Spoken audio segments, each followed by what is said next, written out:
दुष्यंत चौटाला जी के बड़े बयान के बाद हरियाणा में पंचायत चुनाव लड़ रहे उम्मीदवारों के लिए एक बहुत बड़ी खुशखबरी आ गई है। जी हां, अब हरियाणा में पंचायत चुनाव जल्द ही करवाए जा सकते हैं, ये कहना है हमारे डिप्टी सीएम दुष्यंत चौटाला जी का। और इसके अलावा राज्य निर्वाचन आयोग ने एक बहुत बड़ी गाइडलाइंस जारी की हैं चुनाव को लेकर। क्या गाइडलाइंस रहेंगी, देखेंगे हम पूरी जानकारी। अगर इस गाइडलाइंस का पालन नहीं करते हैं तो जो उम्मीदवार हैं वो और मतदाता के लिए बहुत बड़ा नुकसान उन्हें उठाना पड़ सकता है और प्रत्याशियों को तो वंचित भी होना पड़ सकता है इलेक्शन लड़ने से। तो इसलिए आप देखिए, वीडियो को पूरा देखिए और वीडियो को दूसरों के साथ शेयर कीजिए और चैनल को सब्सक्राइब कीजिए। हम देखते हैं पूरी खबर, क्या गाइडलाइंस निर्वाचन आयोग की तरफ से आई हैं इलेक्शन को लेकर। इलेक्शन बहुत ज़्यादा कॉम्प्लिकेटेड होने वाले हैं मतदाताओं और उम्मीदवारों के लिए, और उनको राज्य निर्वाचन आयोग की तरफ से क्या क्या सावधानी बरतनी पड़ेंगी ये देखिए। बूथों को एक दिन पहले सैनिटाइज करवाया जाएगा। पंचायत चुनाव के मतदान के एक दिन पहले सभी बूथों को जरूरी रूप से सैनिटाइज किया जाएगा। इसके लिए जिला निर्वाचन पदाधिकारी, पंचायत सह जिलाधिकारी को स्थानीय व्यवस्था के अनुसार बूथों को सैनिटाइज किया जाना सुनिश्चित करने के निर्देश दिए गए हैं। इसके साथ ही सभी बूथों को सैनिटाइज किया जाएगा और मतदाताओं की शारीरिक तापमान की जांच भी की जाएगी। आयोग ने इसके लिए जिला निर्वाचन पदाधिकारी, पंचायत सह जिलाधिकारी के माध्यम से मतदाताओं की शारीरिक तापमान के लिए जांच करने की और उचित उपाय करने के निर्देश जारी कर दिए हैं। तो जैसे ही मतदान होते हैं ये सब काम करने पड़ेंगे और सामाजिक दूरी का भी पूरा का पूरा ख्याल रखना पड़ेगा, जो भी मतदाता हैं उनको और प्रतिनिधियों को भी।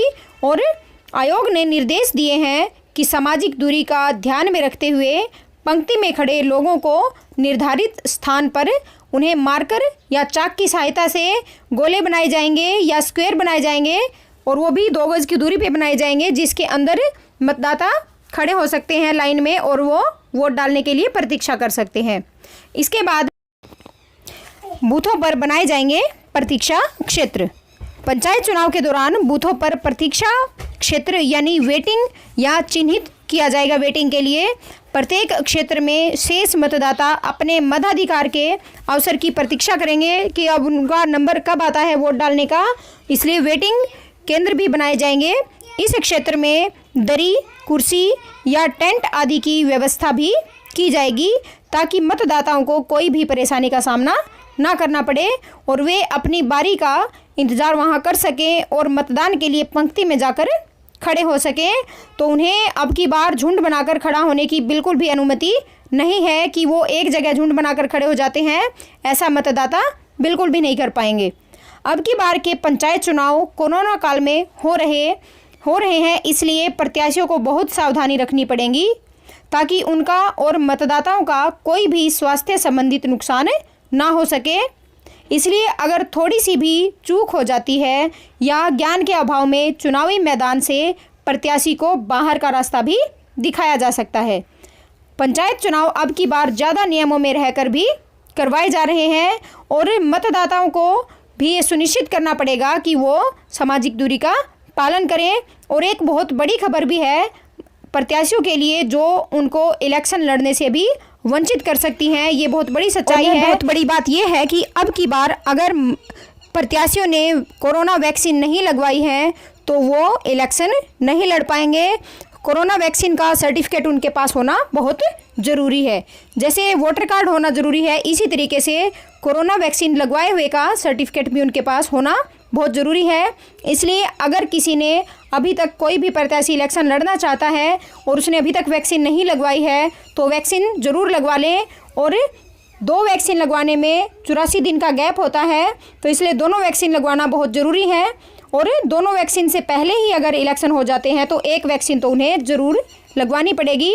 इसलिए कोरोना काल में प्रत्याशियों को नियमों के पालन के अनुसार ही इलेक्शन के लिए उतरना पड़ेगा। उन्हें वैक्सीन लेना बहुत ज़रूरी है और कोई भी अगर बिना वैक्सीन के इलेक्शन लड़ता है तो उसे इलेक्शन लड़ने से वंचित भी किया जा सकता है। और क्योंकि वो ऐसा इसलिए किया जा सकता है क्योंकि वो इसी दौरान चुनावी सभाएं करेंगे, बैठकें करेंगे और बहुत ज़्यादा लोगों की भीड़ उनके आसपास होगी। तो इसलिए अगर उसने वैक्सीन नहीं लगवाई और कोई संक्रमित हो जाता है प्रत्याशी तो वो अपने साथ साथ बहुत सारे लोगों के लिए नुकसानदायक साबित हो सकता है। इसलिए प्रत्याशी को वैक्सीन लगवाना बहुत ज़रूरी है, नहीं तो इलेक्शन मास्क नहीं लड़ पाएंगे, मतदाता भी मतदान नहीं कर पाएंगे। मतदाता के हाथों को भी सैनिटाइज किया जाएगा और मतदाता ग्रुप भी नहीं बना पाएंगे।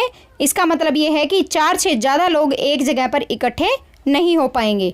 मतदाता अपना पहचान पत्र साथ लेकर आएंगे।